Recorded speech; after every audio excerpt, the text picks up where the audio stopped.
the head of the country's central bank floated the idea of dumping the greenback as the world's reserve currency, replacing it with an international currency. Thousands of people gathered to hear Barack Obama deliver key foreign policy speech on his current European tour. His vision for America's place in a new world order. Returning vets could be a risk to our nation.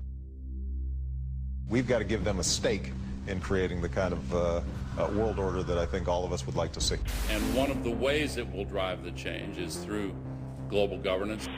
I think the new world order is emerging. This is a hoax and a scam which is designed to transfer wealth and power from the private sector to the government sector and from the government of the United States to a world government. And those people who have been yelling, oh, the UN's going to take over global conspiracy government. Theorists. They've been crazy, but now they're right. And who got the money? Hundreds and hundreds of banks. Any bank or that has access to the U.S. Federal Reserve's discount. Tell us who they are. No. You know, financial terrorism. They have the ability to tweak the knob. I am proposing that the Federal Reserve be granted new authority. The ultimate goal of the carbon tax and the cap and trade is to destroy production. This energy tax is the largest tax increase in American history. We're actually creating a global warming police. So number one, they can come in, the federal government can come in and inspect your house and send you the bill. We're setting up a global warming Gestapo. And one of the things that if you talk to our generals, they are desperate for is a civilian counterpart to our military forces. I am fierce. And this is what I wear.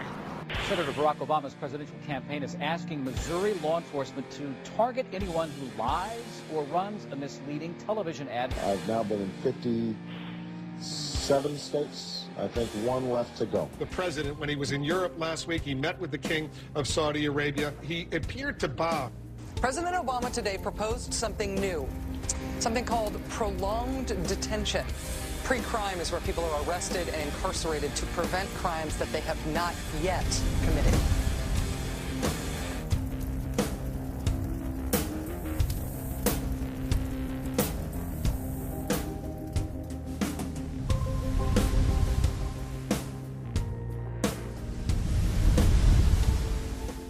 It's the World Wrestling Federation. It's the Washington Wrestling Federation. They put on this show that they're bitter rivalries, you know, villains, and they really don't like each other. But behind closed doors, they buddy up for a drink and make deals.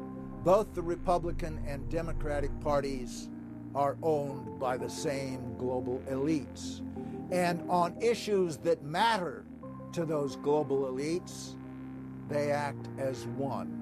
They've wrapped themselves in the American flag, and they've talked about preserving American heritage and principles, and all the while they're working to merge us into a new world order where our sovereignty will be destroyed. We'll lose all connection with our American heritage.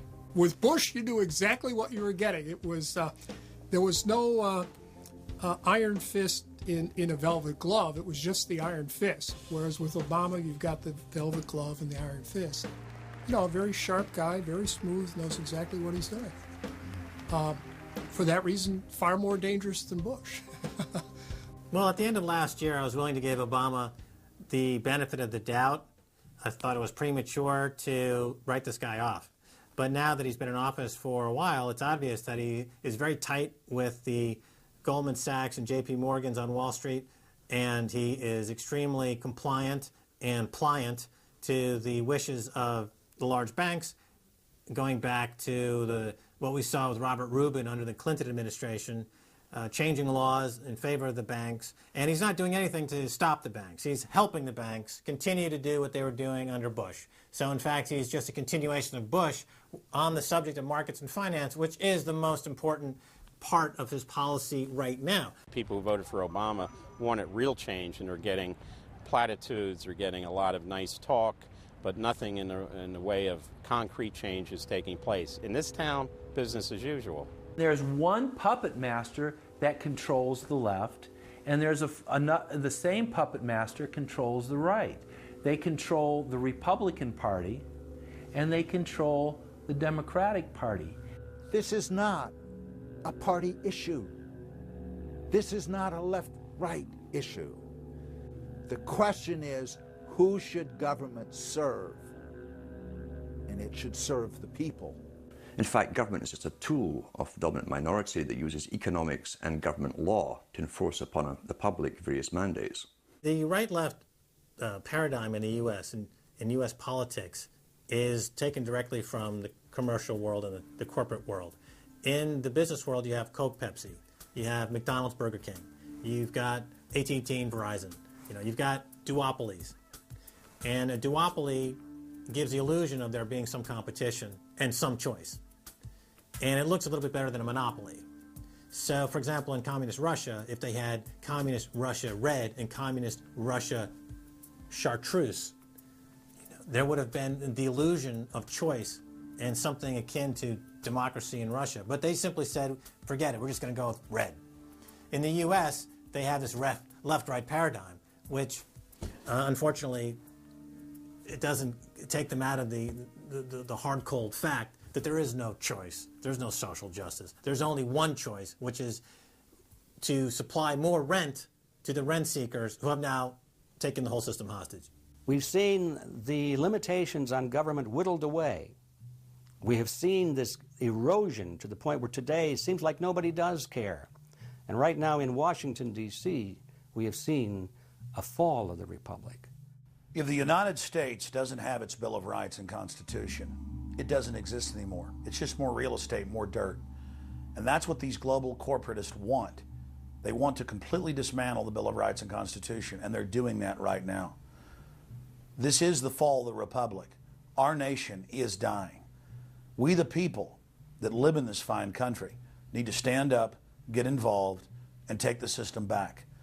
It's the Bill of Rights and Constitution that we owe allegiance to, not to a political party, and not to politicians that wrap themselves in the red, white, and blue, while at the same time they destroy everything that sacred flag stands for. So in the old days, you used to have this globe that with 180 some odd countries, and a few of those countries had a lot of power, like the Soviet Union, the United Kingdom, and the United States at various times.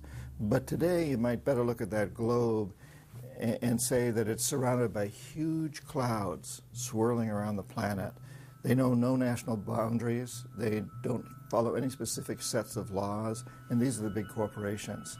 They basically control politicians around the world because they have all the money, and politicians always need money to get elected or to run their governments if they're not democratically elected politicians. They control the mainstream press, either through outright ownership or advertising budgets. They have massive amounts of lobbyists in Washington that have tremendous influence on our president and Congress. And they really are calling the shots. They form partnerships with the Chinese and the Taiwanese and the Tibetans, or with the Israelis and Arab nations, with Brazilians and Indians, with whatever country and whatever group of people has resources that they covet. And so for the first time in history, we really have this new form of an empire. Barack Obama is a puppet of the New World Order to bring in a World Bank, to destroy the economy of this country, and to bring in global governance. And no matter how likable the fellow is, we as citizens of this country need to stand up and say no. We have to stand up to preserve a republic here and a rule of law, which is under dire threat. We don't want to live under a world government of the corporations, by the corporations, and for the corporations. I don't want to believe it, and that's probably what holds me back on it, but I'm certainly seeing enough indication that it could be true. Absolutely, because they're always talking about Mexico and the United States and Canada ending up like Europe. And there's things done politically that seem to take us in that direction. And so I think it's incumbent upon all of us as American citizens to pay attention. This move to world government is not about roses and happiness and peace and in a better life. It's about enslavement. They said in their own writings, from the earliest times to the present, the world they're bringing in is to be a world where everyone who is born, or would be allowed to be born, would be born to serve the state. That would be their sole function.